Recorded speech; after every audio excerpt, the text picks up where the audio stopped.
Assalamualaikum warahmatullahi wabarakatuh. Saya Rifki Sarul Mubarok dengan NVM 24023120218. Di sini saya akan menjelaskan mengenai ISO 9000 dan ISO 14000. Apa itu pengertiannya, manfaatnya, atau tujuannya? Di sini saya akan menjelaskan. Yang akan dijelaskan kali ini yang pertama yaitu arti dan tujuan ISO 9000. ISO 9000 itu yaitu organisasi internasional di bidang standarisasi dan dikelola oleh badan-badan akreditasi dan sertifikasi. Untuk sebuah pabrik, beberapa persyaratan dalam ISO 9000, salah satu standar dalam ISO 9000 adalah adanya satu set prosedur yang mencakup semua proses penting dalam bisnis. Adanya pengawasan dalam proses pembuatan untuk memastikan bahwa sistem menghasilkan produk-produk berkualitas, tersimpannya data dan arsip penting dengan baik, adanya pemeriksaan barang-barang yang telah diproduksi untuk mencari unit-unit yang rusak, dengan disertai tindakan perbaikan yang benar apabila dibutuhkan, secara teratur meninjau keefektifan tiap-tiap proses dan sistem kualitas itu sendiri. Nah, sekarang apa sih tujuan umum dari penerapan ISO 9000 di perusahaan? Nah, yang pertama yaitu mendorong perusahaan untuk mencapai dan mempertahankan kualitas produk yang dihasilkan sehingga dapat memenuhi kebutuhan konsumen. Yang kedua, meyakinkan pihak manajemen bahwa perusahaan sudah mencapai mutu yang ditargetkan dan berhasil mempertahankannya. Yang ketiga, mendorong perusahaan untuk meyakinkan konsumen bahwa produk yang dijual telah mencapai standar mutu. Dan yang keempat, perusahaan harus memberikan jaminan kualitas dan konteks kontraktual dengan pihak eksternal. Yang selanjutnya ada seri ISO 9000. Seri ISO 9000 adalah seri standar sistem manajemen yang mutu yang paling banyak digunakan di seluruh dunia. Ribuan organisasi dan perusahaan menggunakan standar ini untuk membangun sistem manajemen yang mutu dan efektif. Nah, apa saja sih yang ada dalam seri ISO? Sekarang saya akan menjelaskan mengenai sistem kualitas ISO 9000. Nah, sistem kualitas ISO 9000 merupakan sekumpulan prosedur terdokumentasi dan praktek-praktek standar untuk manajemen sistem yang bertujuan menjamin kesesuaian dari suatu proses dan produk, barang atau jasa terhadap kebutuhan atau persyaratan tertentu. Kebutuhan atau persyaratan itu ditentukan atau dispesifikasikan oleh pelanggan dan organisasi. Sistem manajemen mutu ISO 9000 mengarahkan bagaimana organisasi menerapkan praktek-praktek manajemen secara konsisten untuk memenuhi kebutuhan pelanggan dan pasar. Nah, yang selanjutnya yaitu ada dokumentasi sistem kualitas. Dokumentasi sistem kualitas ISO 9000 selalu penting karena dokumen merupakan acuan kerja, bukti penerapan, serta bagian dari persyaratan ISO 9000. Dokumentasi seharusnya memberikan nilai tambah bagi kemajuan organisasi.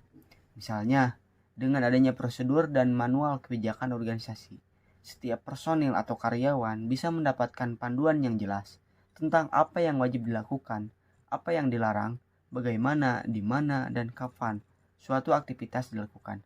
Sehingga fungsi-fungsi setiap personil dan departemen dalam sistem organisasi dapat berjalan sesuai perencanaan untuk bersama-sama mencapai tujuan organisasi. Bahkan,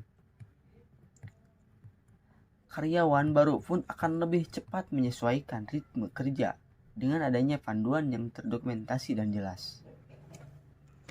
Untuk sekarang yaitu mengenai ISO 14000. Nah, bagaimana sih cara penerapan ISO 14000 yang tepat agar sesuatu hal bisa terjalan dengan baik dan terkontrol dengan baik? Nah, penerapan ISO 14000 yang tepat pada organisasi akan mendatangkan keuntungan berupa kontrol internal, aspek-aspek yang menjadi bagian dari kontrol internal adalah kegiatan, produk dan layanan jasa, serta interaksi dengan lingkungan. Kontrol yang dilakukan terhadap aspek-aspek tersebut akan meningkatkan keberlangsungan hidup organisasi dalam waktu yang panjang, diikuti dengan perhatian yang lebih tinggi sesuai dengan nilai aset-asetnya. Oleh karena itu, agar penerapan ISO 14000 terlaksana dengan optimal, berikut ada beberapa tahap yang harus diperhatikan dan diikuti secara teratur. Nah, untuk poin yang pertama yaitu membangun kesadaran atau awareness. Tahapan pertama ialah membangun kesadaran atau awareness training pada organisasi. Dalam prosesnya, pembangunan kesadaran dapat dilakukan dengan pelatihan yang terpisah menurut kebutuhan manajemen. Pembagiannya adalah kelompok manajemen tingkat atas, manajemen tingkat menengah, dan staf. Ini merupakan tahapan mendasar agar setiap anggota perusahaan siap bekerja sama melakukan implementasi sistem manajemen. Nah, langkah selanjutnya adalah pengembangan kebijakan. Pengembangan kebijakan yang terintegrasi terutama pada persoalan kualitas lingkungan, perlindungan, kesehatan, jaminan keamanan informasi, dan hal-hal lainnya. Kebijakan terintegrasi ini dapat dibentuk oleh pihak manajemen tingkat atas, namun dengan sasaran pemahaman yang merata pada seluruh tingkat manajemen. Tujuannya adalah terciptanya persamaan persepsi atas kebijakan tersebut, sehingga terjalin keterkaitan yang efektif. Yang ketiga, ada analisa dan identifikasi. Tahapan yang ketiga adalah menganalisa, mengidentifikasi, dan membandingkan tingkat kepatuhan organisasi terhadap sistem yang ada sesuai persyaratan standar di bawah IMS. IMS itu yaitu Integrated Management System atau sistem manajemen terintegrasi.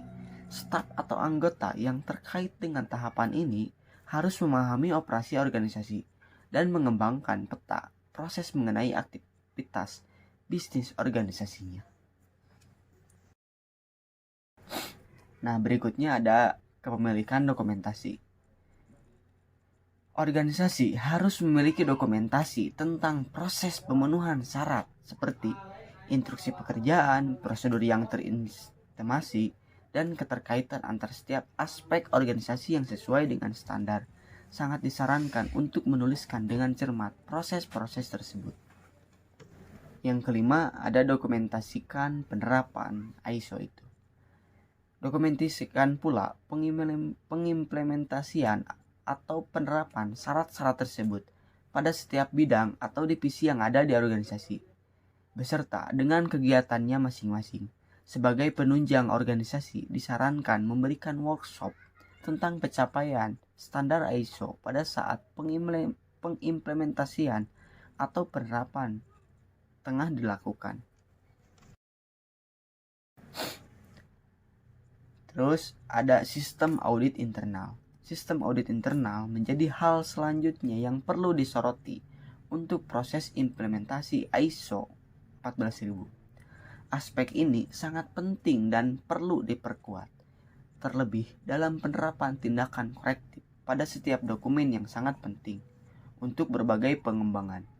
Oleh karena itu, dibutuhkan pelatihan khusus untuk audit internal agar manajemen memenuhi standar yang diterapkan.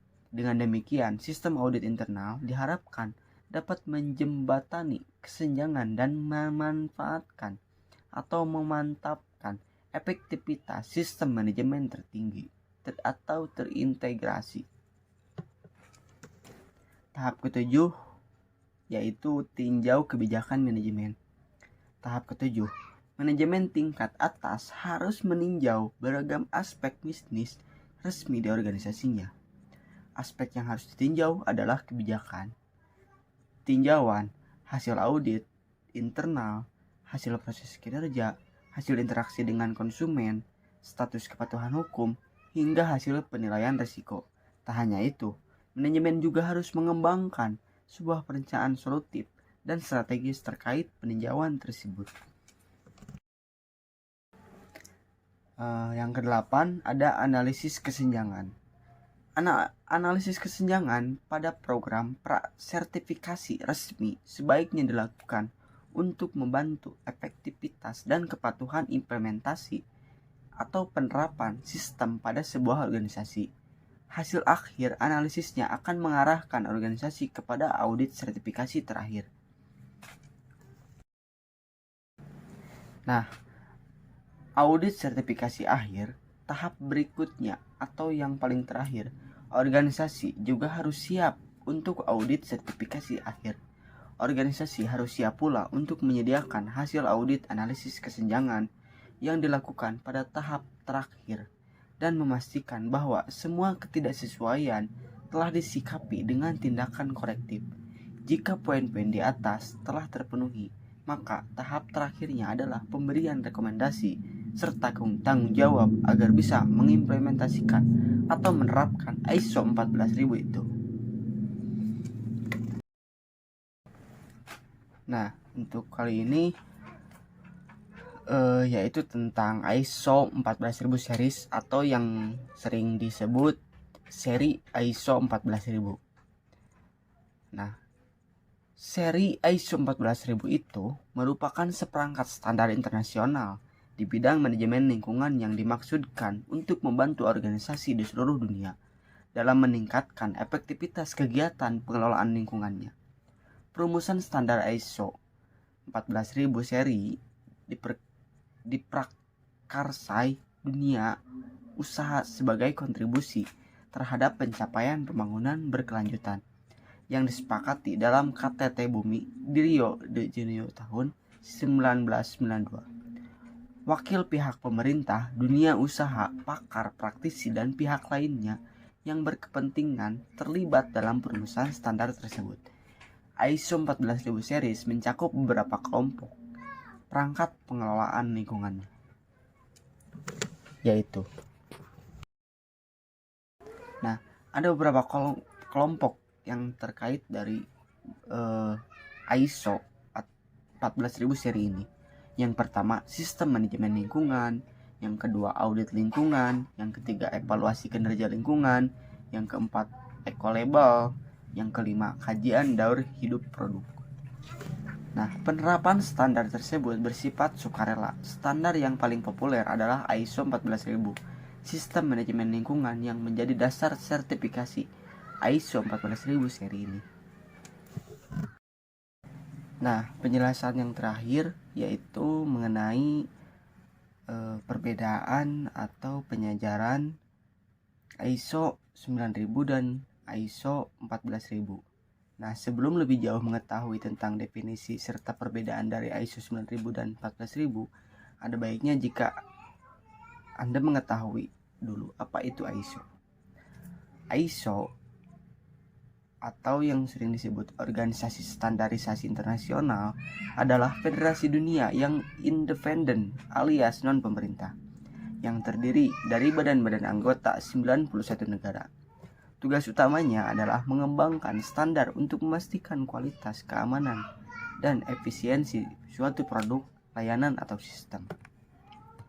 Sertifikasi ISO menyatakan bahwa sistem layanan, manajemen proses, manufaktur, atau prosedur dokumentasi telah memiliki semua persyaratan untuk standarisasi internasional dan terjamin mutu atau kualitasnya.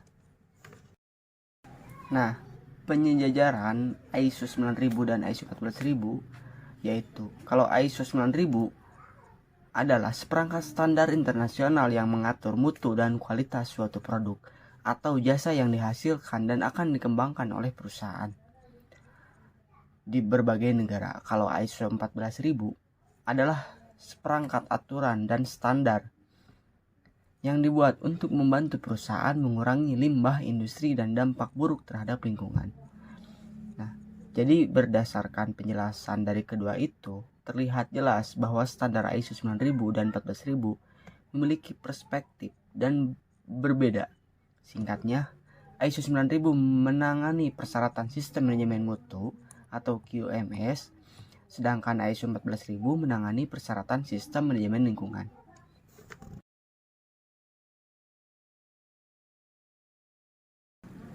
Nah, mungkin hanya itu yang bisa saya sampaikan. Mohon maaf dan terima kasih. Semoga bermanfaat. Wabillahi taufiq wal hidayah. Wassalamualaikum warahmatullahi wabarakatuh.